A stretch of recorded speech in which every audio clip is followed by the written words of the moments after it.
And welcome back to Everybody Loves Raymond. I'm almost said I'm Alex. I had a little bit of an identity crisis there. How dare you? I'm a little thrown because I'm Adam, and also that's Alex, and we haven't seen Mike E. Since he walked out on us last week to go into that Jimmy John's with Emmanuel Macron. But we don't need to get into the details of that because we have a very special guest who's returning to our show. He's come back to talk about Season 2, Episode 13 of Everybody Loves Raymond, because that's what we do here primarily, is break down Everybody Loves Raymond, scene by scene. Yes, that's it, period. That's correct, yes. Thank you. He's the host of the High School Slumber Party podcast, so you would think we would have had him on Season 2, Episode 10, which is called High School, but it just didn't occur to us. And Uncle Francis's wine cellar, his name is Brian Rodriguez. Brian, hello. Happy to be back in the Barone Zone. I've been looking forward to this. I didn't think I would get the call back. It was a while. Yeah, we've been through some stuff. I'm glad we were able to fool you. We did put a blindfold over you and tell you that you were going up in the elevator, and then revealed. And it looks a little different. I guess I can reveal to you now that we are no longer in the Barone Zone. We are in a 1996 Winnebago that we call the recreational vehicle. Our fortunes have sort of turned since you were last here. We're no longer in the penthouse of a skyscraper. But thanks for coming back. I mean, we did come to you, so thank you for letting us park here. There will be an oil stain when we leave, but, you got the call, so that's what matters, right? Can I spoil something for you guys, though? Yeah. I don't think you realize this. And this might ruin your podcast and people might stop tuning in, but I'll say it anyway. You will figure out by the end of this that the Barone Zone was in your heart the entire time. Wow, spoilers. That's that. Oh, there goes our season 9 finale. I hope it turns out that this podcast was inside the mind of that St. Elsewhere kid. Like at the end of the finale, like we just zoom out and we just see Ray Romano in like a mental hospital. Oh God. Look, it's going to take you a while to get there. So, hey, network until then and maybe you can do that. Exactly. That's the dream. We promise this is all building towards something that's going to blow your mind, and this is not going to be a lost situation. It's going to be a won situation. WON. Anyway, Brian, how have you been? How the hell are you? I'm good. It's a new year, so theoretically a new me, not really, but I don't know. I mean, it started off good so far. I'm excited to talk this little dandy Civil Wars. The question that I think is on everyone's mind this time of year is, since your last appearance on this podcast, have you kept in touch with Raymond? In what way? Have you kept him in your heart? Well, that, and then also, have you watched a single solitary second of Everybody Loves Raymond since you were last here about 6 months ago? I think so. Yes, I did, because after I was on the pod, I had a little Raymond-sance of my own. Oh, and anytime it was on, I was like catching the episodes and enjoying the gentle humor for like a good couple of weeks after that. And this year, though, or December, that was a while ago, so not since then. But he has been in my heart, as he always is. Saint Raymond, of course. And that is in Limbrook. Oh, yeah. Well, there's St. Raymond, the shrine that people make the pilgrimage to, and then St. Raymond's High School. Let's pivot to high school. Brian, you host a podcast about high school movies. We did not have you on for the high school episode where Ray goes to his high school reunion, but have you seen that episode where he goes to his high school reunion? Bob Odenkirk is there. Not the man, but he plays a character. Yes, I'm aware. Yes, I have seen that episode. That is one. So I was going to get into it later, but I'll get into it now. Season 2, I actually have seen the majority of the episodes of. Maybe, I'm still not sure if I've seen every Everybody Loves Raymond episode, but season 2 was one weird flashback. But watching this one today, I went back to a childhood trip on American Airlines where like you could watch the movie or you could watch like 8 episodes of Everybody Loves Raymond. Mm-hmm. And I definitely watched 8 episodes of Everybody Loves Raymond. Respect. So like from this one, at least through the episode Good Girls, I was trying to check today. So, and I probably followed up on this season as well. I'm sure at one point in my long life, I decided to do a Raymond binge and probably only made it to season 3 or something along those lines. So yeah, I have definitely seen the high school one just because of the what's it called, the cameos and such. Mm-hmm. And then, yeah, I'd seen this one today. And like I said, I've seen a ton of season 2 episodes. Yeah, I feel like as we're watching these are a lot of the ones that I remember seeing in syndication. Alex did do the binge. I did. And I actually remember. 2? Yeah. I remember none of these. It's weird. I guess just because, I mean, when you binge it all at once, it's like, I don't remember specific seasons or times. I just remember like 10 episodes that stick out in my mind, and the rest is just kind of all blended together because I saw the entire series in a month. Does it feel like crazy? Does it feel like a 500-hour movie in your memory? Oh yeah, I mean, I did nothing in college. My life is a sham, except watch Everybody Loves Raymond. So, I mean, yeah, I guess so. I mean, in the same sense that, other shows kind of feel the same way, where I just, wake up, watch a show, and then, time to sleep, that kind of thing. Did you, if you watched it all in that time span, which is congratulations, amazing to me. I don't know if that's worthy of a congratulations.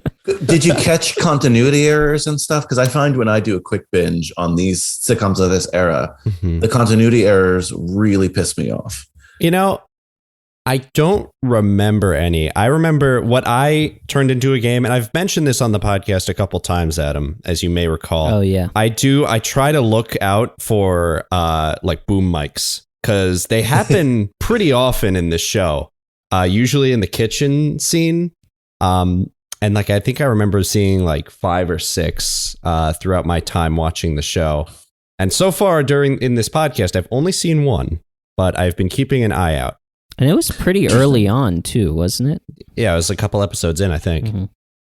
Are you catching... I mean, okay, maybe you've discussed this or you haven't, and we're really getting into the weeds here. But then again, this is Everybody Loves Raymond. You get into the weeds. Mm-hmm. It's here Famously. Or nowhere.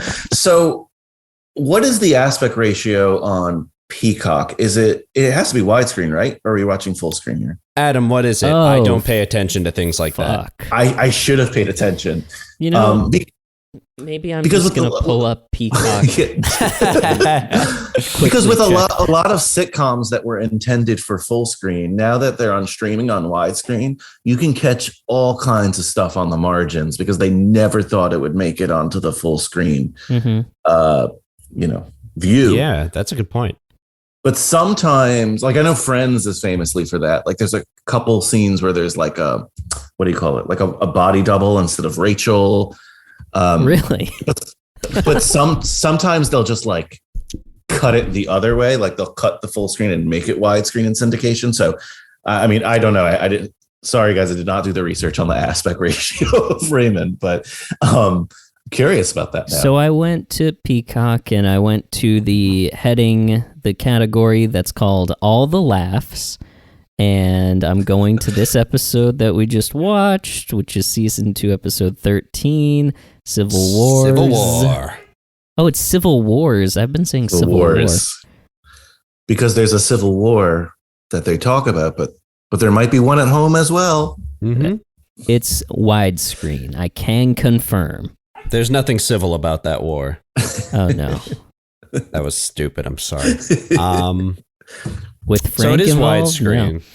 So the second part of my question, Brian, is how does Ray's high school reunion episode measure up to any/all or sort of the general vibe of all the high school movies that you've watched? Is it safe to put Ray going back to high school in the pantheon with, She's All That?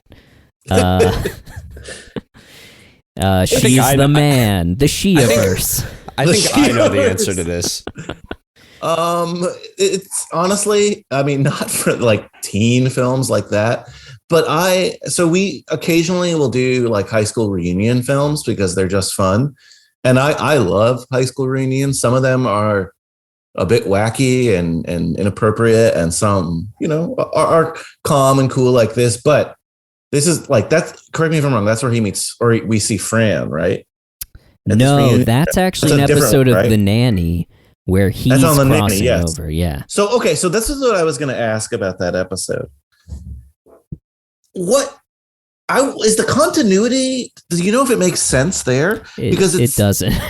Okay, because like I didn't think time-wise that it did. So is the Nanny officially in the Raymond verse, or is this like one of these Loki multiverse situations? I think it's a multiverse. Multiverse. Sorry. I'm sorry, that's funny. I think it's a multiverse, not just because of the time, but because of the location. Because Ray in real life grew up in Queens and went to Hillcrest High School. The high school that he goes back to in the show, which is supposedly set in Lynbrook, is also called Hillcrest High School. So we sort of figured there's a parallel universe where Lynbrook is Queens and Queens is Lynbrook. And in that case, these are two separate universes because we know that The Nanny takes place in Queens. Does that make sense, or is that insane? Makes sense to me, and I think it's pretty awesome. You know what? That works. That works. Now, what I don't know is how the episode of Cosby 1996 that Ray crossed over into. That's like maybe perpendicular line that goes across the two parallel timelines. You guys need like one of these infograph posters to explain these timelines. I think the Raymond fans are most interested in this aspect of the show. Because like then there's the King of Queens connection, right? Like what's his name? Doug is a character, but there's also a character. Is his name Kevin? His name is Kevin, yeah. Right? Okay. We're still in the Kevin era. But at some point, yeah. Ray knows both of them, and he doesn't say, "Yeah, you look like my other friend." I think Mike was theorizing that Doug like traveled dimensions and killed Kevin and just took his place. That might have been my theory, actually. Oh, okay. My theories usually involve the person like Gianni and the cable guy and Leo, and they usually involve the previous iteration of the person being sort of subsumed or killed by the new one. Sorry, I forgot who I was talking to. You thought I was Mike? No, I thought you were lame, but no, you're the cool one. Come on. Andy seems to be the only one who escapes that fate, though, because Andy is Andy all the way through. It's insane and it's lovely. And I think 9, 20, however long it takes you to complete this show. If your children are completing this show, I hope they figure it all out. Yes, because I want to know. So I implore you guys to figure it out, at least for me. We'll try. I mean, we're going to need, Alex, markers, poster board, and I guess that's about it. I don't have poster board. Okay, well then we're fucked. So Brian, if you had a little bit of a Raymond-sance, but what else have you been watching? We always like to ask our returning guests, because usually the answer is not Everybody Loves Raymond. Not Everybody Loves Raymond. Not a lot of TV, really, football, but for High School Slumber Party, we slowed down a little bit. I'm sort of retooling the show. Ooh. But famously, at least in the small circle that listens to that show. At the end of every year, I try to watch every teen film that came out that year. So, because originally I thought this would be an easy task of like 12 films, but like last year there was like 60 something teen movies. Jeez. So I did not do that on my own. Luckily, one of my co-hosts, Aislinn Addington, did some of it. My good friend Joey Lewandowski did some. Another friend did wait, I guess I got to shout out everybody's name, or that would be rude. Go ahead. We'll give you the time. Yeah, take your time. Ladies and gentlemen, this is a little segment we like to call Brian Thanks His Friends. Wait, who did the last segment? Hold on. And this has been Brian Thanks His Friend. Yeah, Austin Wolf Southern. Yes, he helped me with the horror film. So I had help this year because I literally will go crazy when I do these rewatches. There are a lot of films. A lot of them are similar. A lot of them are gems, but most of them aren't. And it takes a while. So I'm a little teen filmed out, to be honest with you. I got to recharge the old batteries there. And then you mentioned my other show, though, Uncle Francis's Wine Cellar. So a lot of Coppola stuff, a lot of Coppola gems. That's a super fun show. I drink a lot of wine on that show and talk Coppola with my co-host, another friend, Mike Manzi. But we was going through this bizarre episode of SNL that it opens up with Lorne Michaels talking to the cast, and Anthony Michael Hall's in the cast, which is weird. High school connection there. And he's like, yeah, Francis Coppola is going to be directing today's episode. And they're just like, okay, great. And he apparently just directed the episode. He's not in like too many sketches. It's just weird and doesn't feel like there's a payoff in it. But I mean, one of my favorite directors of all time is directing an SNL episode. So we'll cover that at some point. So that's the most recent thing I just watched for fun, really. I have heard about that. That was a very weird period in there because it's like Lorne came back the Robert Downey Jr. year. Yeah. And that's the title of my memoir, by the way, My Robert Downey Jr. Year. Good year. And then the last thing I watched right before we went on air, a friend of mine has another podcast, because everyone has a podcast these days, as we all know here. Absolutely. All three of us do. No way. Yeah. Two of us share one. But it was Escape from the Planet of the Apes. So if you want to talk ape stuff, I can do that too. But I don't think that's what your audience is here for. Is there a segue there? No. Grab your bananas. Sorry to keep derailing, no, but you asked me what the other Raymond thing, another thing that everyone and their cousin did as well. But when Phil Rosenthal went on his book tour, I was one of the many who went to see him and got the book signed and got my picture taken with him. Like, nice. What was it like? Honestly, what a nice man. Like, it's not phony at all. I'm not really into like celebrity signings and stuff like that. So I was online with I keep name dropping my friends here, but my wife and my good friend Kyle Reinfried, he hosts a food podcast, and he really loves Phil. And I was like, let's just get the book and move on. His daughter was there as well. She was super nice. And we all take a picture with him. And my friend Kyle introduces himself. I think my wife introduces herself. And I was like totally being like, let me be a hipster and play it cool and not, just get in for a picture. And he was really very much like, and what's your name? And I was like, I'm Brian, It's like, wow, it's so cool. Like, he was just like, he made me feel special, like a kindergarten teacher. So it was really a lovely, lovely experience. And, we got our autograph book. Amazing. And sounds great.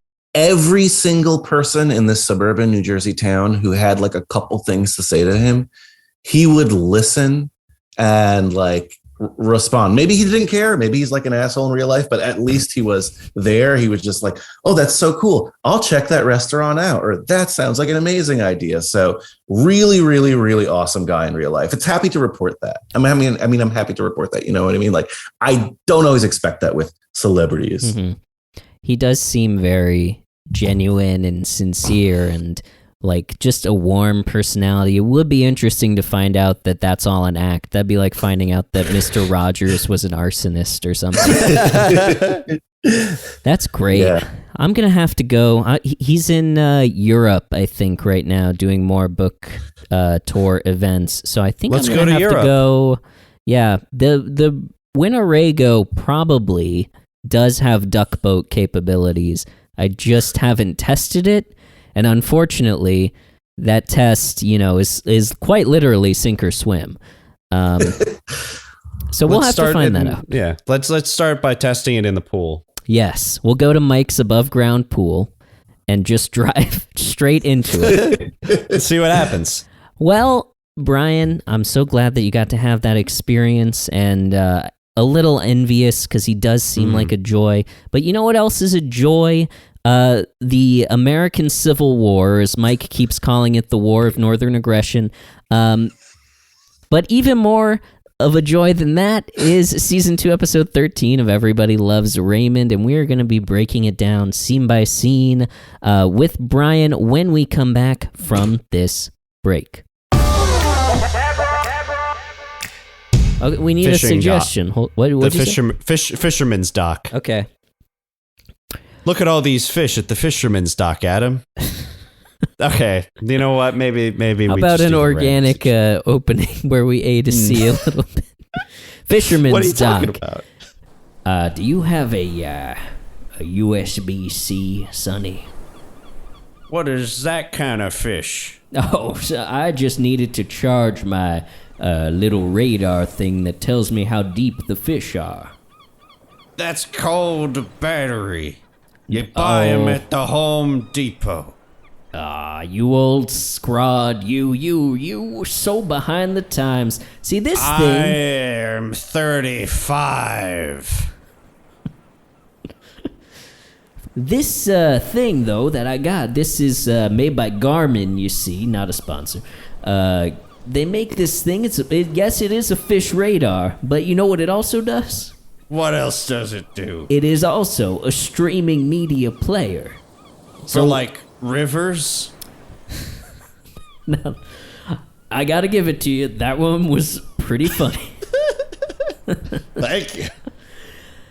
This thing, when I'm out there on the boat, when I'm fishing for sockeye salmon and other types of carp and sea bass, swordfish, I'm mostly doing swordfish these days. I know, it's so 2002, but I'm a swordfish guy. Yeah, fish, yeah. Anyway, when I'm out there, I get a little lonely, a little bored. So maybe I need something to entertain myself. And I've already watched every episode of Everybody Loves Raymond, which I bought the whole series of on iTunes. That's the only thing. I also listened to every episode of Everybody Loves Raymond that's come out to this point. Me too. So I was like, what else can I listen to / watch out here? Wait, you know what? Actually, I just want to listen to it so that I can watch the fish. And I happened to be listening to Everybody Loves Raymond, and they mentioned this thing called the Baroness Zonus. They said it's a monthly episode every month, bonus episode every month of that show. You get a little bit more of the Barone Boys by paying what you want for lifetime access, and all you gotta do is go to postfund.org/donate. Now this fish radar does not have access to the internet, so I had to go to my wife's Dell, go online, go to postfund.org/donate, plug the fish radar in, load up that Baroness Zonus, and then I was good to go. And you know what? I've caught even less fish since I started doing that, because this stuff is too damn funny. Holy shit.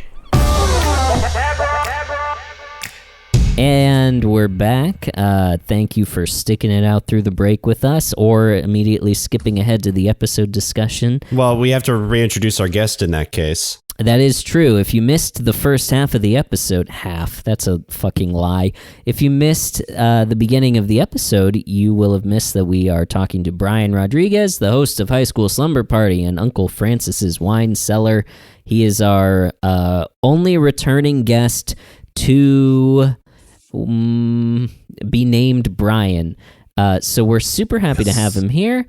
to go through season 2, episode 13 of Everybody Loves Raymond. It's called Civil Wars. Let's start with overall impressions of the episode. Brian, what was your overall impression of this episode? Well, I was really, really excited to talk this one. You know, I don't like that the Civil War happened, but it was a necessary evil, I believe. And we can get into that if you'd like. But the impression of this episode, are there controversial moments in this? Absolutely. But it reminded me of why this show is just good, clean fun as well. Just the gentle comedy here, but also getting at like especially, I guess, the stuff between Ray and his dad. Mm-hmm. And in that, like in the 90s and everything before that, therapy was definitely stigmatized. Like everyone in this family needs a little bit of therapy. Again, if it's their own choice, I'm not forcing them. But you know, at the time, like father-son chats between a lot of people had to happen in this form, like a forced form. And especially when they like have the chat, they kind of like defuse it really quickly instead of having like I'm going to hug you and cry son moment. So I found that like really interesting. And the chat about, hopefully our great grandchildren will be good parents or whatever they said along those lines. So I like 22 minutes essentially of let's put the comedy in, but let's remind people that y'all got daddy issues that you need to sort out. I think that's very apt. Yeah, totally. My overall impression of this episode was, some really great jokes in here. I feel like in small ways, this is the most homophobic episode we've seen so far. But yeah, the sort of culminating, it's sort of like there is a confrontation at the end, but it's like super muted and it builds, hits that point where they both realize what the other is really saying underneath all their bluster. And then it's sort of, long pause, silence, and then sort of back into the, uneasy way that they relate to each other, sort of really touching moment. It kind of reminded me of the episode with the piano, Mozart, season 2, episode 4, that sort of touching conversation between Marie and Ray at the kitchen table of like, my mother made me play the piano. I wanted to be better for you and let you, follow what you were really interested in. It had the same sort of energy as that of, I wanted to be a better parent to you than I had. So really touching, some real solid comedy, and a whole bunch of homophobic slights. Alex, what was your overall impression of the episode? Yeah, I'm kind of agreeing with what you guys have said. I think you both put, very well thought of statements about this episode overall. I'm going to start by saying I do think this is my absolute favorite cold open of the entire show so far. Yeah. 100%. I absolutely killed me. Just like a perfect Raymond joke. But as for the whole episode, I think it's at its best when it's focusing on, the relationship between Ray and his dad, and a little bit between Ray and Robert. And I was very concerned for the Civil War stuff going in, but it's really used as like a background element to kind of fuel this conflict. Mm-hmm. And like, yeah, there were some issues here and there. I'll get into what I didn't love about it, during the actual, discussion.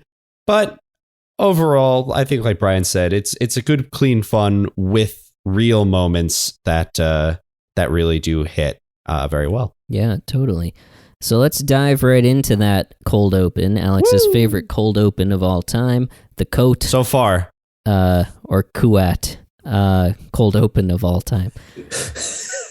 Deborah and the kids are saying goodbye to Ray. They're going to the Happy Zone. This is our second mention of the Happy Zone, I think, which is sort of their stand-in for Chuck E. Cheese. Oh, well, it's not Chuck E. Cheese. It's the Discovery Zone. Are you guys too young for the Discovery Zone? I think we might be. I think so. I was thinking it was the fun zone. Or That might be something geographically, completely I was in different. the wrong place. So look up the Discovery Zone. It was like, I think Chuck E. Cheese bought it out, but it was just a lawsuit waiting to happen. When I was a kid, like a real young kid, like that was like the place to be.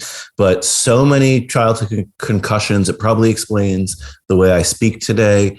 It was like Chuck E. Cheese on acid, essentially. Oh, yeah, look at this. I'm I've looking seen at pictures this, right yeah. now.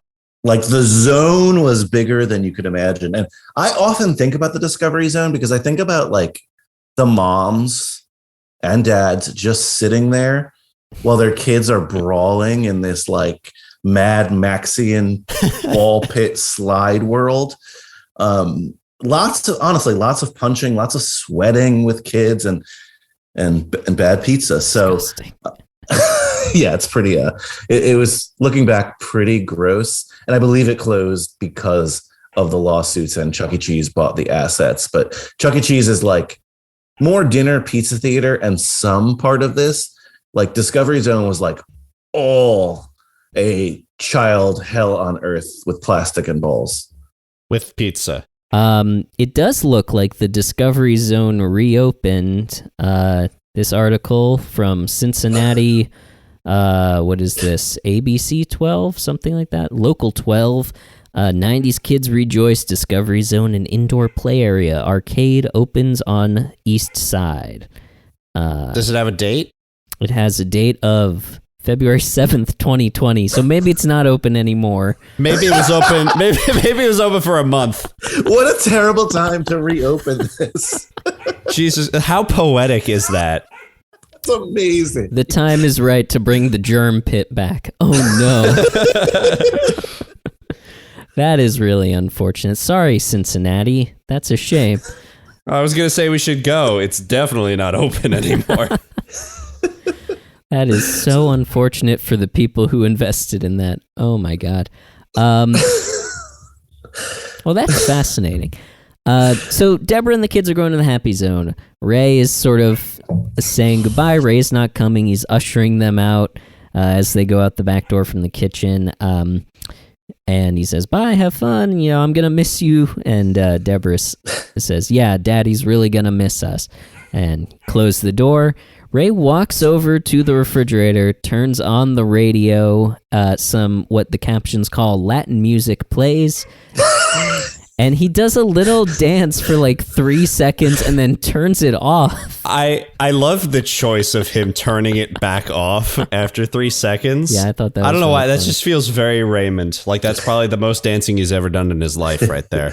He opens the fridge, he grabs a Canada Dry, of course, and a bag of Lay's. I'm always impressed with this show because so many sitcoms have Let's because they can't get the rights to Lay's.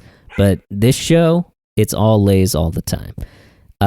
But he's about to break into his snack, and then Marie comes into his house, strolls in, and is calling for him from the living room. And he, looks around. He's very much like scurrying for a place to hide. He runs to the back, hides in the laundry room. Marie comes into the kitchen as Ray knocks something over in there. And Marie walks over to the laundry room, opens it up, sees Raymond standing there. And his excuse or his justification is that he's playing hide and seek with the kids. To which Marie responds, "Ooh, move over." And that's the end of the cold open. I thought that was really funny. It's perfect. It's the perfect Raymond joke. Mm-hmm. Yeah, because it gives you also this idea of like, what's he going to say when he tells her the kids aren't there anymore, And right? how long is he going to wait? It's great. I feel like Raymond, knowing what we know about him and his propensity to throw other people under the bus, he would give it like a solid 15 minutes, then open up the laundry room, walk to the window, and be like, "Oh my God, Deborah left and she took the kids." Just to have Marie then throw that back in her face. Right. Classic. Yeah, that's the play. I was trying to think like, what would the play be if I was Raymond? And really, that is the play. Like, you got to do that. Yeah. What else are you going to say? I guess. I mean, you can be honest, but yeah, but who knows if that would work. So we cut from there. We go to our anti-gravity opening. Did you remember this, Brian? Because I did not. Neither did I when we first saw it, and I am not a fan of it. I think the technology wasn't there yet to do what they wanted to do in a way that didn't look terrifying. They should have waited. I'm the only one who likes this opening, and I feel like because I don't. The thing is, like, I don't love it. I just don't hate it or dislike it, like, you know, everyone else who talks about it. So now I feel like by comparison, I have this kind of like unspoken requirement to kind of be like the devil's advocate, the devil's advocate, the defender of this opening, and I don't want to be that because I totally understand why everyone else doesn't like it. But 20 years from now, I want you to rank these openings because I'm very curious what your thoughts will be as you go through the show in this kind of way. We're probably going to do that no matter. Yeah, absolutely. We're totally doing that. So far, we've got the play set, the conveyor belt, and the anti-gravity. The anti-gravity. I know there's at least like 3 other ones that we have yet to get to. So yeah, that's something. Stick with us. Only 7 more seasons to go, and at the end, waiting for you will be a ranking of every opening for Everybody Loves Raymond. So we do that. We cut to our first proper scene. It's Ray and Deborah on the couch, and they open an invitation to Tom and Marianne's baby shower. 2 names we've never heard before.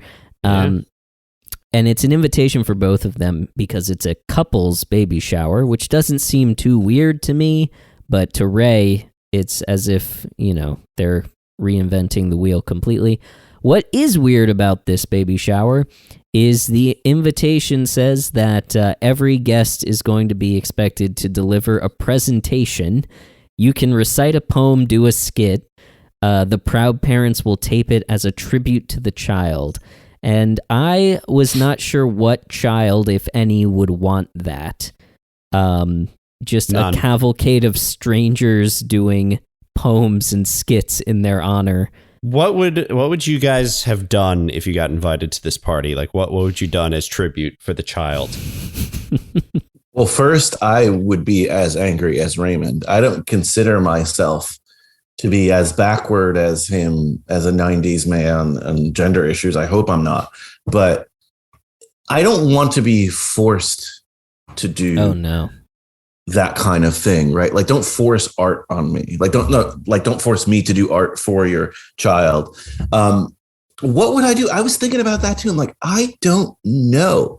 And it's not going to come out well. For me, it's going to come out as a bit sarcastic, mean-spirited comedy about what was happening in that moment, right? Yeah. Like, sort of a meaner Jerry Seinfeld monologue. That's what it would be. Like, what kind of parent, makes their, exactly what you said, but in a Jerry Seinfeld voice. Like, what kid's going to enjoy this?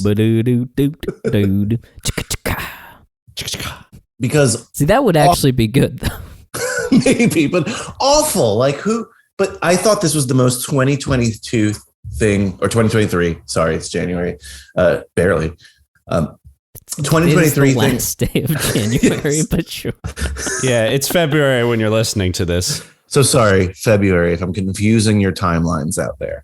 But I feel like parents of 2023 sometimes demand this of people in the TikTok world we live in today.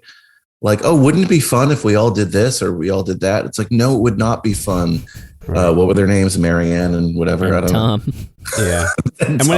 and when it's done today, it's not done for the kid. It's done for the mass of people on the internet that will watch and or make fun of them. Which it just makes Marianne and Tom so much more sadistic because they don't even have that mass of the internet excuse to. It's just literally for them. That's true. Yeah. Mm-hmm. Yeah. What would you have done, Adam? I would have done like a really topical, like SNL cold open, like of that week thing, so that they would have to cut it out because it wouldn't make any sense. Cool. I would have probably done a reverse seance where I talk to the unborn child. Oh, I like that. I think that would have been my go-to. Would you also play the child talking back? Yes. Okay, yeah. No, I'm into that. Yeah. Mm-hmm. What voice would you do? Would you do I would probably do voice like or a demon no, voice? I would do a comedically deep voice. Yeah, that's good. You'd have to, right? Yeah. Like you guys are veteran improvers, so you'd have to. No, we don't do improv on this show. No, it's all about the show all the time. No, I think that's fully about the parents anyway. I don't think the child would appreciate or want a bunch of their parents' friends doing skits.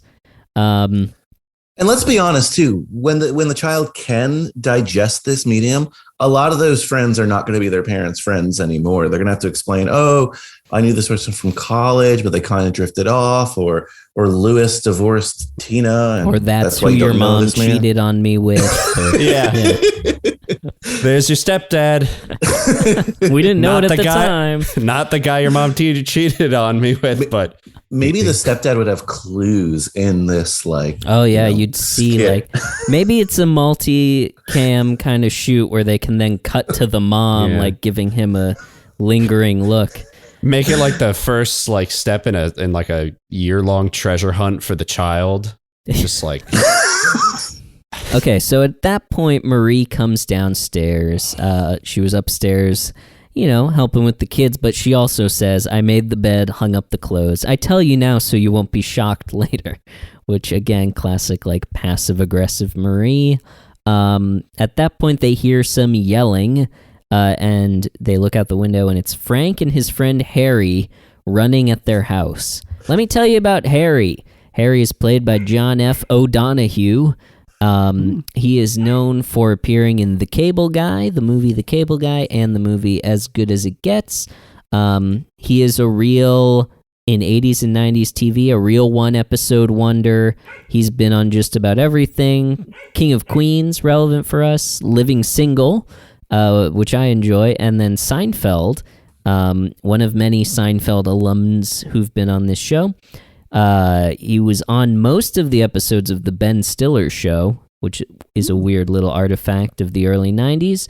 And he also recurred on the show NYPD Blue, which is interesting because this man only started his acting career 5 or so years before this episode of Everybody Loves Raymond. He appears to be in his 40s at the time, maybe 50s. Because he was a member of the NYPD itself for 20 years. So I bet the publicity people at NYPD Blue were like, shit, we got it. We're going to get a lot of mileage. This guy was actually a cop. Would be hilarious if he didn't play a cop on NYPD Blue. He's just a guy. He's 28 different extras. A different extra for every episode. Larry the hot dog guy, Perp 6, sassy waiter. Mm-hmm. Sassy. Harry got Frank back into Civil War reenacting, we find out. Deborah's surprised. You're into that Civil War, running across the battlefield pretending to shoot each other thing. And Frank just shrugs and says, I like war. Marie is bragging about him. Your father's a lieutenant. Marie brings Harry a glass of water, but Harry says, Marie, call me Jeb. And she's very like, this is exciting to her. She gets a little bit of like the flirty energy from Jeb / Harry here. Frank says something cruel to his wife. But what else is new? But yeah, what else is new? But the headline here is that Harry got Frank back into it because they are reenacting their reenactment of the Battle of Gettysburg that they did 25 years ago. With this, Frank turns to Ray and he's about to ask him something, but Ray, anticipating that Frank is going to ask him to come to the reenactment, freaks out basically and starts walking towards the kitchen, kind of like dragging Deborah along with him. I got the guy. I have to call the guy about the thing with the other guy. They get to the kitchen and he admits what's going on to Frank. with Frank to Deborah, but Deborah gives him the idea that he can use the baby shower as an excuse to not go to the Civil War reenactment. Frank comes in because he's got to get going, but he has a question for Ray. Frank asks him, ... Ray says, oh, I can't. I've got this baby shower to go to. It's a couples thing. And then Frank says, I was going to ask you to take out my recycling. So Ray revealed this thing to Frank for no good reason. Unfortunate because Frank then immediately makes fun of him to Harry. Harry turns towards Ray like very seriously, very threateningly. He might just be in character as Jeb, but he says, back in Civil War days, we had names for guys like you. They're pretty much the same as the names we have for guys like you now. And then Frank says, have a nice shower, Nancy, and then they leave. It's just like, yeah. I'm sorry. Like in the Civil War episode, I was expecting a different kind of wrong. It threw me off guard is all. Continue, Adam. Yeah, I was just going to say the exact same thing, that this was surprising, and it may be the most homophobic scene we've encountered so far. Just the idea that a man going to a baby shower is effeminate, is gay, and that is a bad thing and worthy of ridicule. We surprisingly, for a show from the mid-90s, have not seen a ton of that. And that's what I was going to say. Like, yes, this is not good. Nancy is definitely code for gay. Mm-hmm. I mean, spoiler alert out there. but as someone who watches a lot of these shows, like Friends in particular, like Chandler would have been just said something like, that's gay, dude. Mm-hmm. Like, what are you, gay? Like, it would have just like blurted out there. Mm-hmm. So the fact that you guys aren't finding that much homophobia is pretty good. Again, not to applaud the show too much, because this is clearly like men do these things and ladies do these things here. Mm-hmm. And then the Nancy aspect of it, I've been curious about this. My mother-in-law's name is Nancy. And I'm like, when did that become? Was it the Civil War?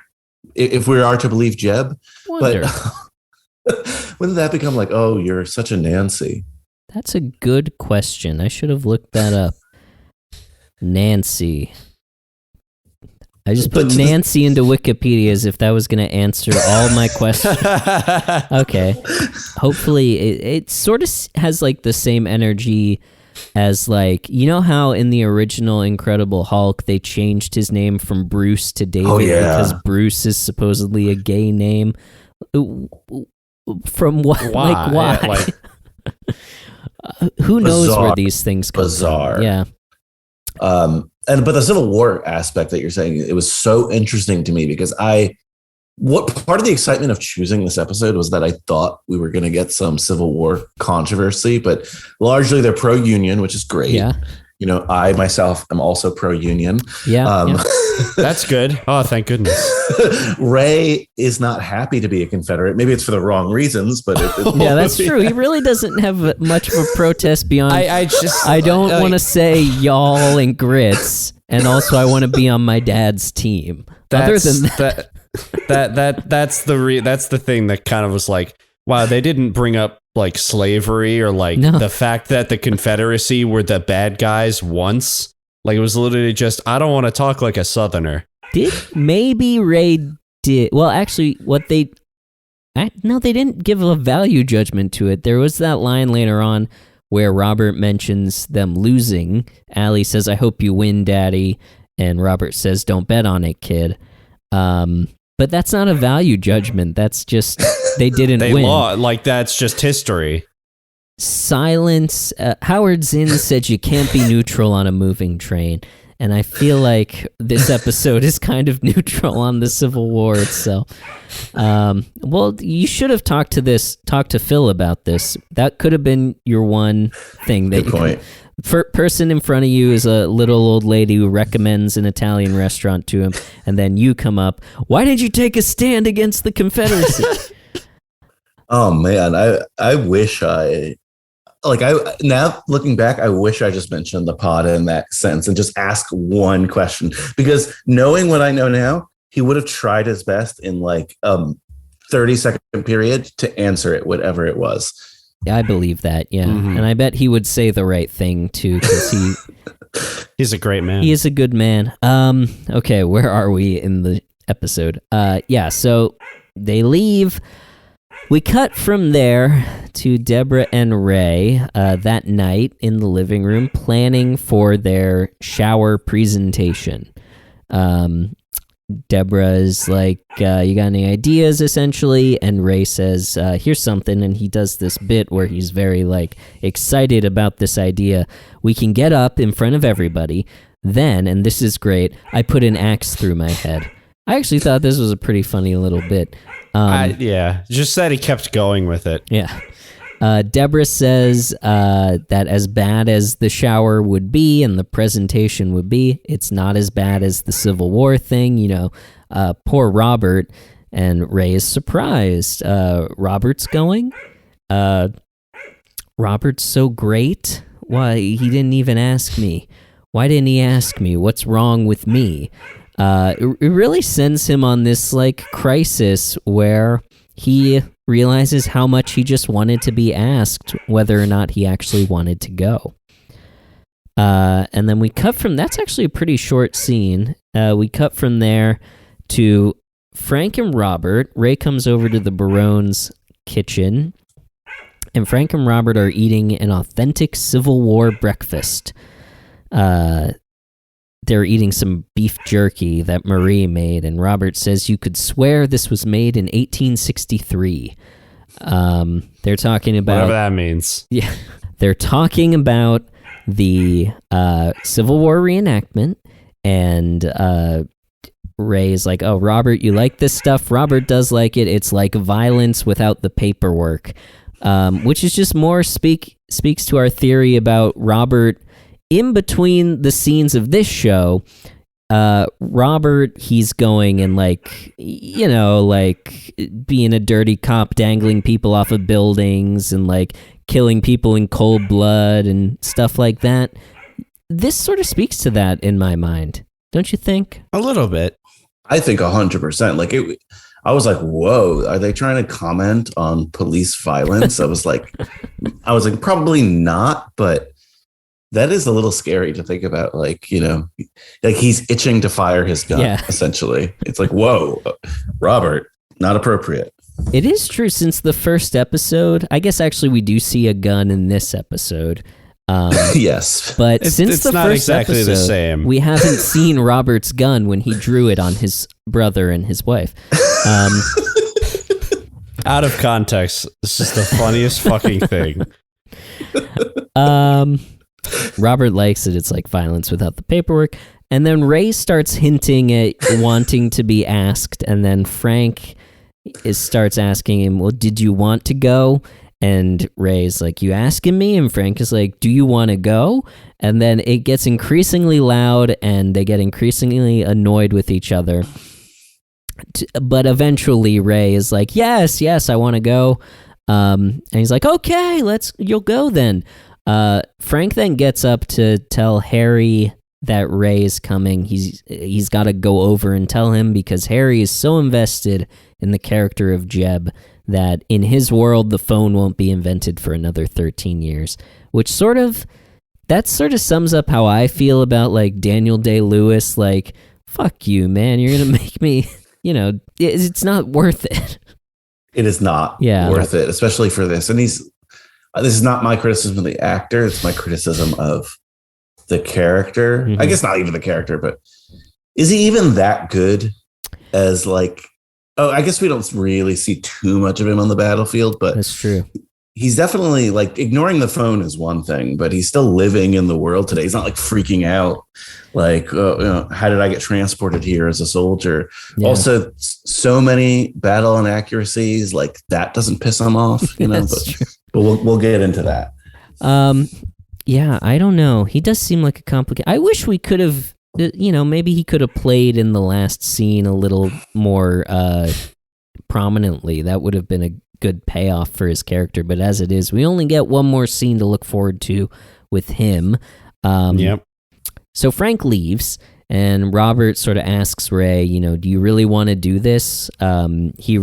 Ray says something like, well, if he asked you, I was just wondering, or he asked you, Robert reveals that Frank didn't ask him. Frank doesn't want to do anything with Robert. Robert asked to come with.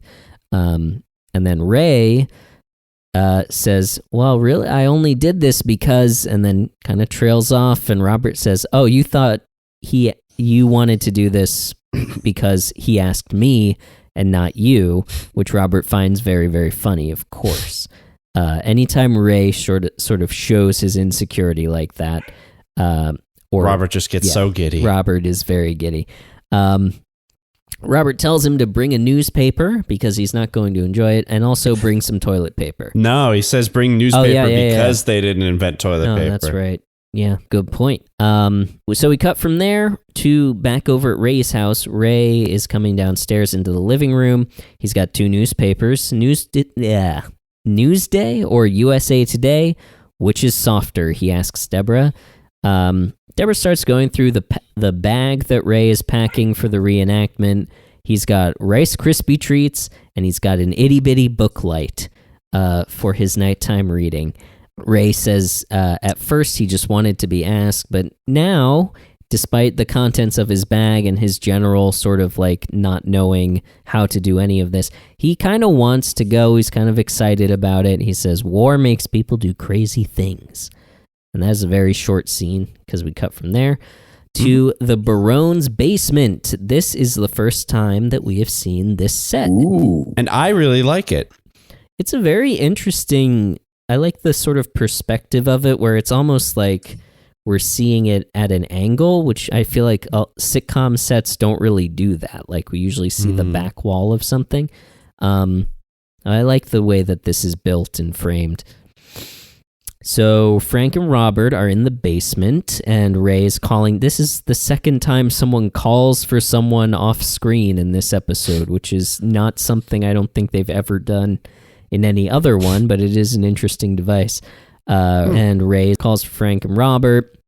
He says, we're down here in the basement. Robert says, come on down, Ray. Check your skirt at the door. I don't know. Stupid. And Frank tells him that he was showing Robert how to act when you get shot. He says, Robert, make a gun noise. And Robert is like, what caliber? 22 or 44? And he says, Ray. And Ray says, bang. And Frank collapses, clutches his chest and collapses to the ground. And he does this like little Civil War battlefield dying speech. Abigail, my pretty young non-nagging Civil War wife. That was pretty funny. Yeah, pretty fun. Like, yeah, just sold very well. Just acted like just in a very funny way. Loved it. Yeah, not much more to say. Peter Boyle getting a chance to not do a different character than Frank, but show that he can do different things than just Frank all the time. Because I think Peter Boyle and Doris Roberts, they're sort of hemmed into their specific roles on this show, but both of them are really good actors outside of the show as well. So it's good when they get a chance to do different sorts of things. I think that's one of the cool things you'll see as you do the show in this form is that like how much they take these really one-line character. Like if you were describing them, they would be pretty simple in season one, and that they just go from a show that's not getting nominated for any Emmys to exploring these characters in the small boxes that they've been given to like get nominated and win Emmys for all these things and well-deserving Emmys. So it's fun. Season two for me, I remember like you kind of started to see a little bit of that. Like, let me just peep a little bit out of the box here and there. So yeah, I wrote that down. Like I love seeing Peter Boyle do this. And in later seasons, we'll see more of a range. Not really, because again, he still has to be that character, but more moments like this. And even like, I guess we'll talk about it a little more, but like the big moment, like father-son moment, like you'll get more of those later in the series that are just feel more like Emmy worthy, for lack of a better word. So, Frank, they help Frank get off the floor, and Frank says, "That's what the Civil War is about. Families coming together." Ray cuts him off. "To kill other families." Robert realizes as they're sort of repositioning themselves, you wouldn't realize because people are pretending to die if somebody actually died until you're on the car ride home, which is a very dark thought, but it's also... It is true. Yeah, it's definitely true. There are episodes of like murder mystery shows where that exact thing happens. That's totally a Law and Order opening. Oh, yeah. Oh, big time. So, like, you know, I wouldn't be surprised.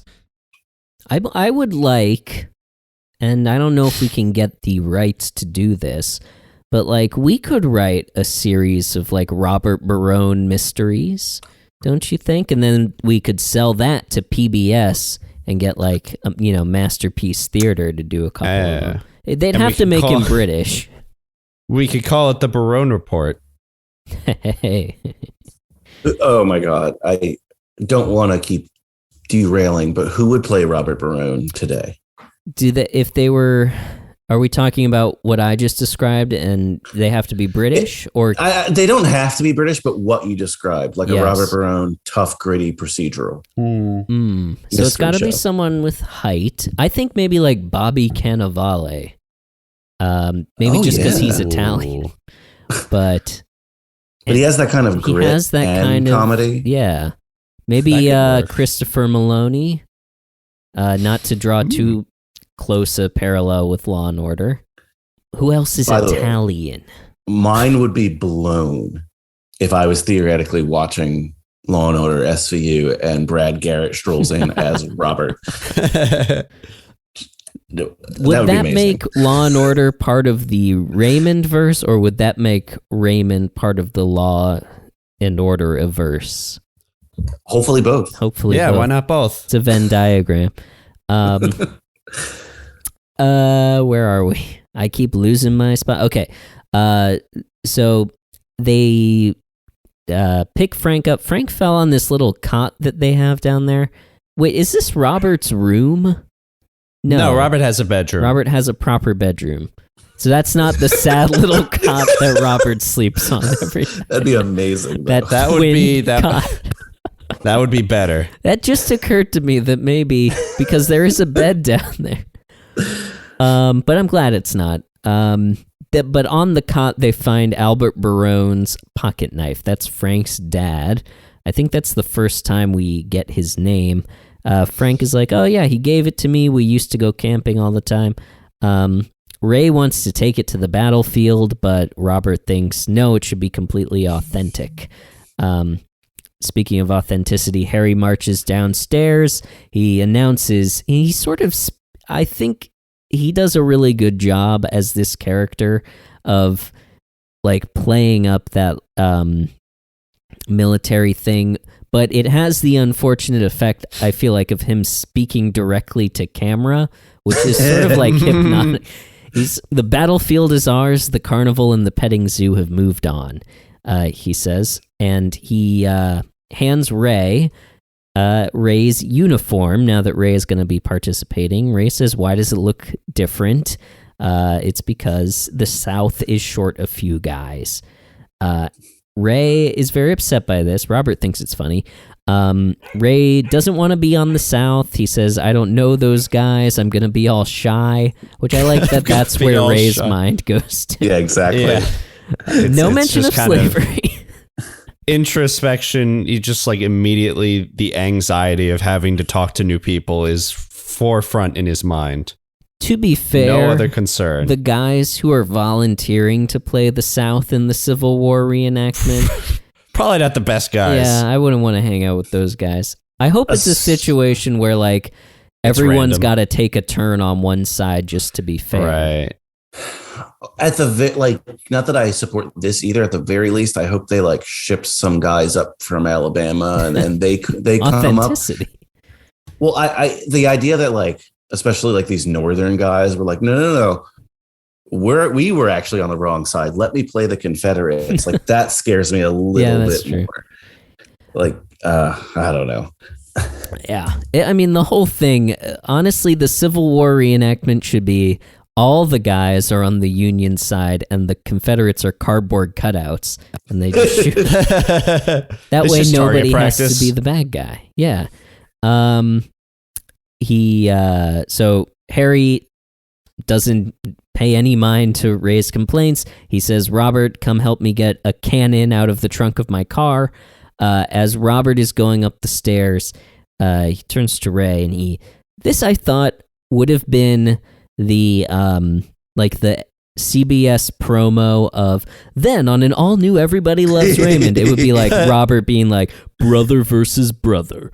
It just felt very like you could pull that from this episode and it would have it all. Yeah, he says that, and then Ray, he goes upstairs. Ray turns to help Frank take off his boot. I thought Frank had this was just a really funny, like, 2-line joke. Frank sitting down and saying, these boots are so tight. What does it say on the bottom of my right boot? And then Ray just saying left is, that's a really clean little joke. Yeah. And then, of course. And then it gets to be shouty. Ray says, they're shouting about the boot at first, and then it's not about the boot anymore. Ray says he's either on Frank's side or he's not going to go. He says, he doesn't want to be on the South, and, what's the big deal? You're just dressing up in costumes. Frank tells him that he has no idea what it's like pretending to fight a war. And then Ray eventually admits that he wants to go because he wants to spend time with Frank. And Frank is like, I regret asking you to go. And Ray says, you didn't ask me to go. You said, do you want to go? Not, do you want to go because I want you to go? And then Frank was just pauses. What? He says, oh my God, you're going to get passed around the campfire like a bag of chips. Yeah. The simile is funny. The undertone is not. No. Oh my goodness. No. Just quickly back to what Frank said about war. Mm-hmm. I thought this was the case, and then I looked it up. Like, I don't know if you guys have learned yet, but at some point you learn that Frank served in the Korean War. I feel like this has been come alluded to maybe once or twice. Yeah. So for him to say that comment about like a Civil War reenactment was kind of a little dark to me. Yeah. Like, does he crave war? And maybe that's where Robert gets his craving for shooting someone. I don't know. I definitely think it is odd because I remembered that while I was watching it, and Frank at the very beginning of the episode saying, I like war, very matter-of-factly, like, what's going on inside? What did you do in Korea? Would you watch that TV show or maybe TV movie like Frank in Korea, like a serious war drama, Frank Barone? I feel like we've talked about this. I feel like we have had that exact idea. Like a young Marie and Frank show where it's like the two of them kind of trying to make their way through life before they had Robert. Maybe it's like Ray. More of like a MASH kind of tone for Frank. I do want to do like a Marie growing up as a young Italian-American woman in the 50s. Like, that's interesting to do as just like a straight drama. Frank, I feel like if we were to take his time in Korea seriously, we would probably see him commit war crimes. Just based on his whole attitude towards You're so right. So I'd rather have him like, sunbathing on the wing of an airplane or, that MASH shit. When you guys do Good Girls in a couple episodes, you'll get a lot of Frank and Marie backstory, which is awesome. So I can't wait for that. Can't wait. Oh my God, you're going to get passed around the campfire like a bag of chips. Ray says forget it. I won't go. I thought we could do something together like you and your father did. Or is that all pretend too? And this is when we transition from small S scene to big S scene. And Frank is silent, and he's polishing a musket while he's just faced away from Ray, completely silent. Ray, you see the recognition on his face, and then he sort of goes back to helping Frank with the boot. Frank says, I tried to be better than him. Ray is good at doing stuff with his kids, and Ray says, yeah, I'm okay. We're on the right track. Your great-great-grandchildren will probably be excellent parents. Which is just a funny joke, also a little sad. But I'm hopeful.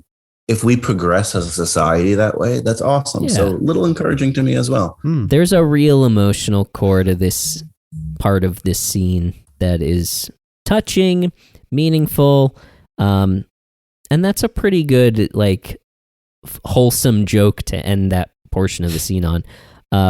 And then Frank is like, come on, I'll teach you the Civil War handshake, where they grasp sort of at the elbow. I don't know how you would describe that in audio form, but you know what it looks like. It's like when the Spartans do it, they sort of have a long, meaningful pause, and Frank, the last line of this scene is Frank saying, you don't have much of a grip there, Nancy. So just one more before we Just one more for the road. We cut to Marie coming through the Ray and Deborah's living room and saying, you got to see this. She leads the three Union men in, Frank, Robert, and Harry. And Robert says, we're just here to say farewell to our kinfolk. And at that point, Ray comes downstairs in his full Confederate garb, including the fake mustache, which I thought was a funny touch. Frank and Harry sort of rush out.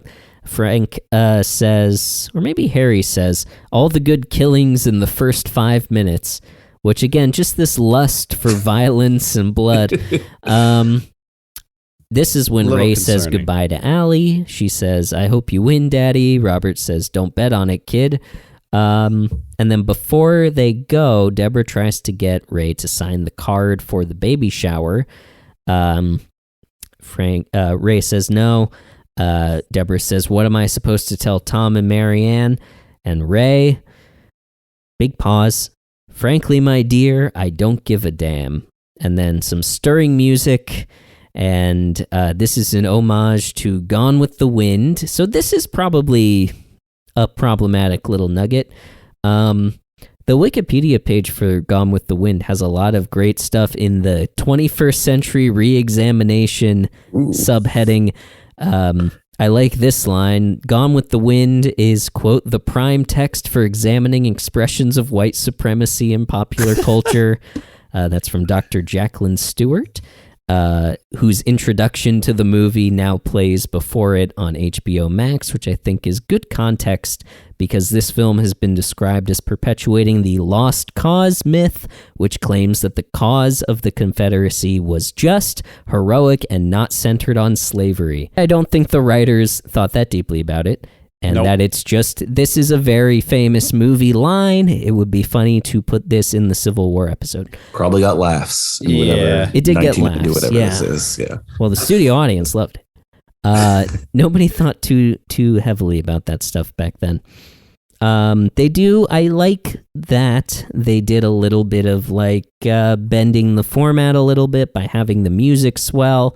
Deborah sort of looking out after him.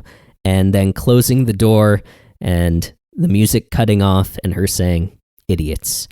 Yeah, pretty sweet little scene, I guess. We go to our hot close, which is the opposite of the cold open. We're on the battlefield. I'm glad we got to see a little bit of it. And we see that Ray immediately got shot by Robert. And he's complaining, lying in the snow. I have to lie here all afternoon.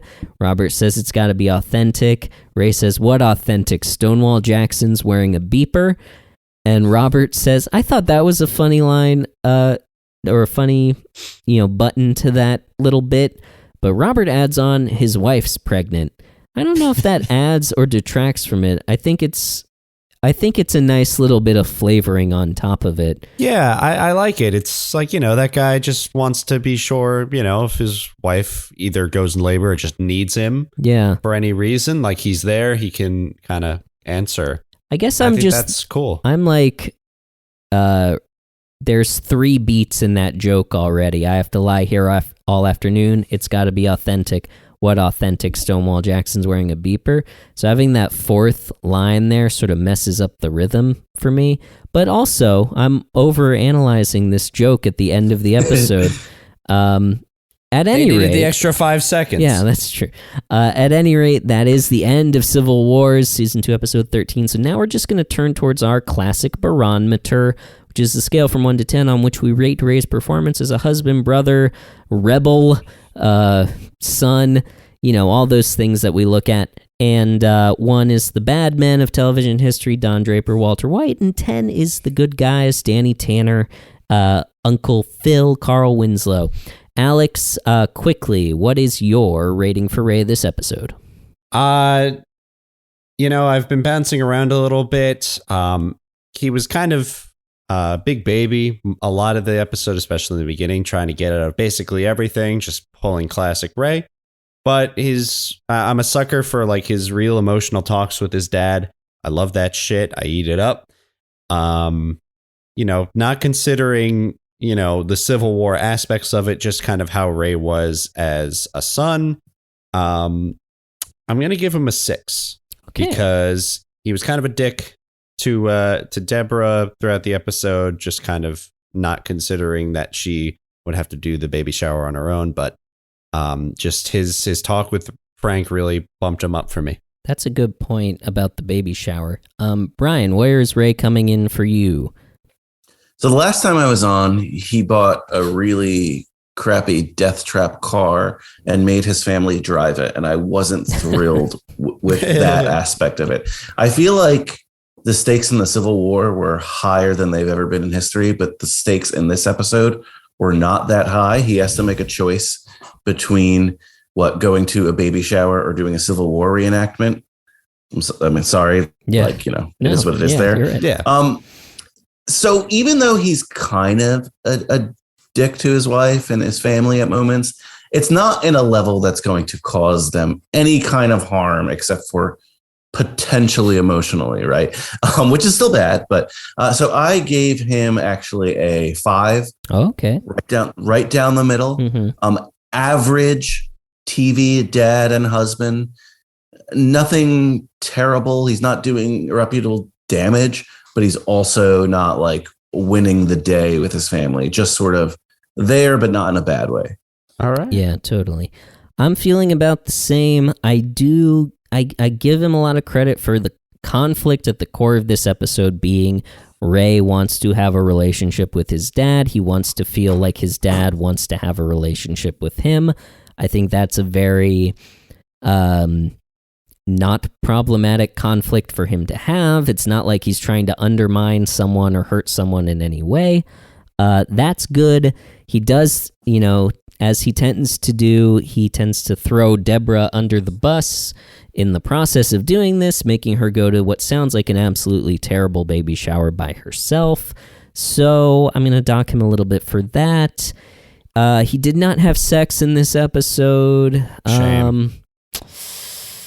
I'm going to give him a 6 because I like that. You know what? Actually, I'm going to give him a 5 because he did not denounce the Confederacy. So 16 divided by 3 is right. 5 and a third. Let's call it 5.3.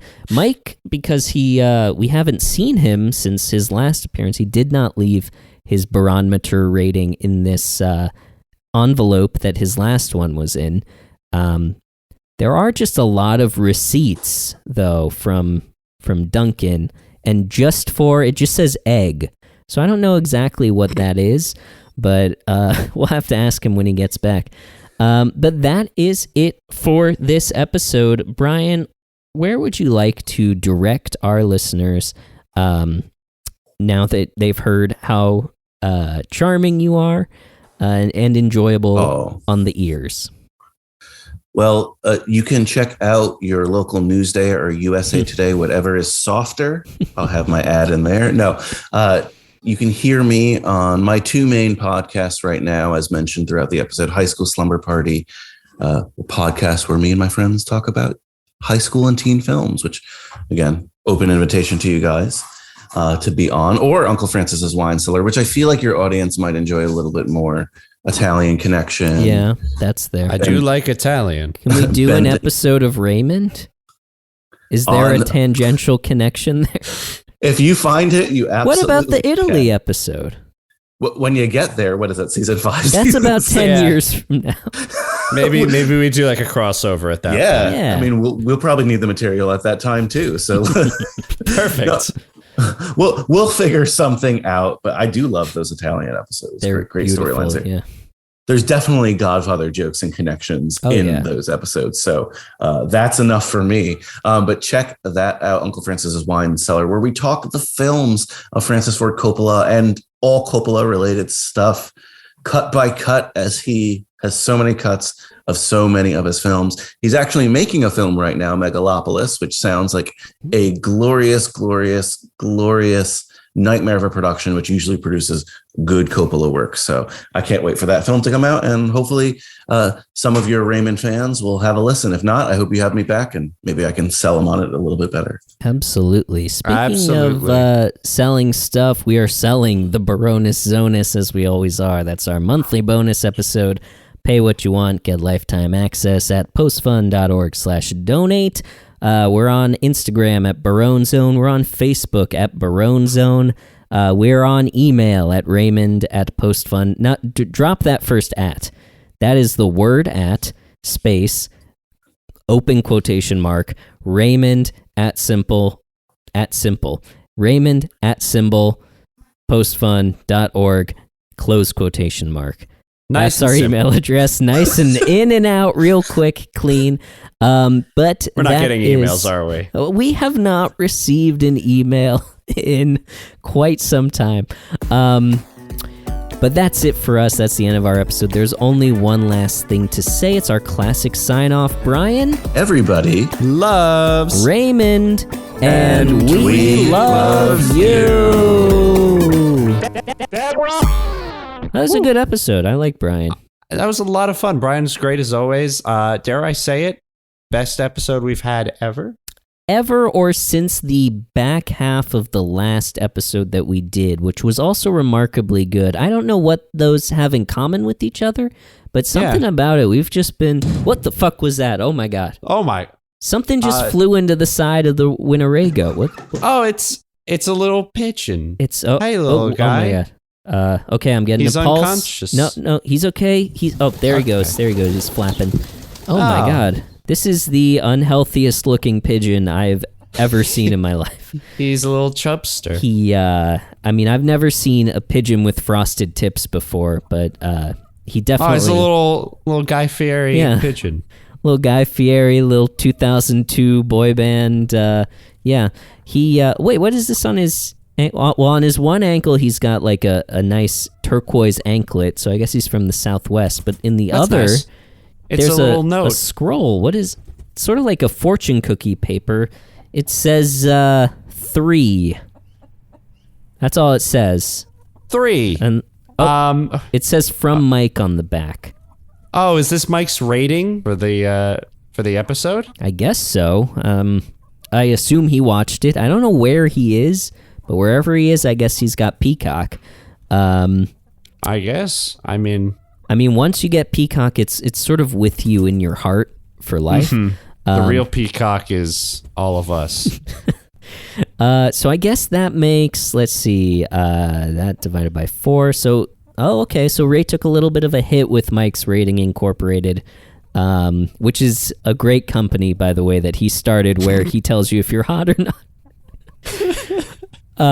It's 4.8 now, which is not terrible, but he did take a little bit of a hit. He's below the midpoint there, but I guess we'll just have to take it. Okay. Oh, well. Fuck Mike. So we should probably pull out of Brian's driveway now. Yeah. I mean, I guess. I don't know. It's kind of comfy here. I mean, we did have to travel to the outskirts of Limbrook to get here, but like... Yeah, Brian barely lives in Limbrook. It's a shame. You know what? He just made the criteria. The houses are nicer out here, though, I will say. That's nice. Hey, do you want to throw this into the end of the episode so we don't have to record it later? Yeah!